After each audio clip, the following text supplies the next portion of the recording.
Hi friend, मैं आपको CRP दीदी स्वागत करछि फेर नुआ वीडियो के।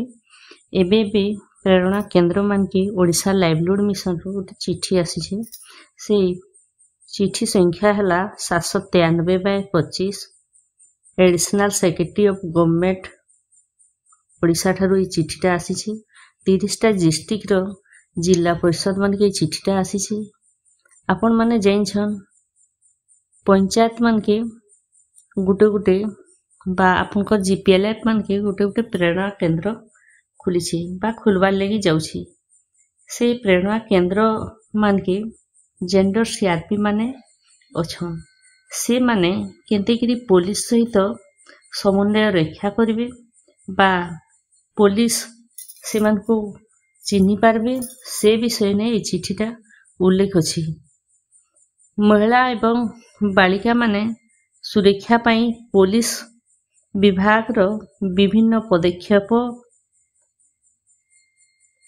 एवं अपराध रिपोर्ट करिवे बा केस किपरि दायर करिवे तार प्रक्रिया विषय रे सचेतन करिवे। जेउथिरे एमएसडी आईयूसीएडब्ल्यू एवं जरूरीकालीन नंबर 112 एवं साइबर हेल्पलाइन नंबर 1930 बा मोबाइल नंबर गुड़िक अवगत करिवे। एमएसडी अधिकारी माने मासकु अति कम रे थरे प्रेरणा केंद्र को परिदर्शन करिवे।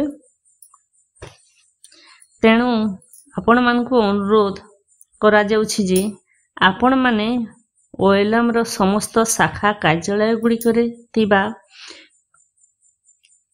ओडिशार पुलिस रो संपृक्त विभाग कार्यालय सहित जोगाजोग करने को निर्देश दिया जाइछि, जहा द्वारा जेंडर सीआरपी माने तांकर अंचल रे थिबा महिला माननकु सुरक्षा दे पारिबे बा सुरक्षा दिगरे कार्य करि पारिबे। सेथि पई आवश्यक सहायता निश्चित करा जाई पारिबो।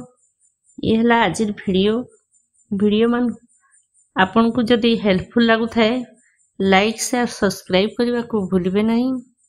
आ गोटे वीडियो रे पुणी कथा हबा। नमस्कार, रहिली।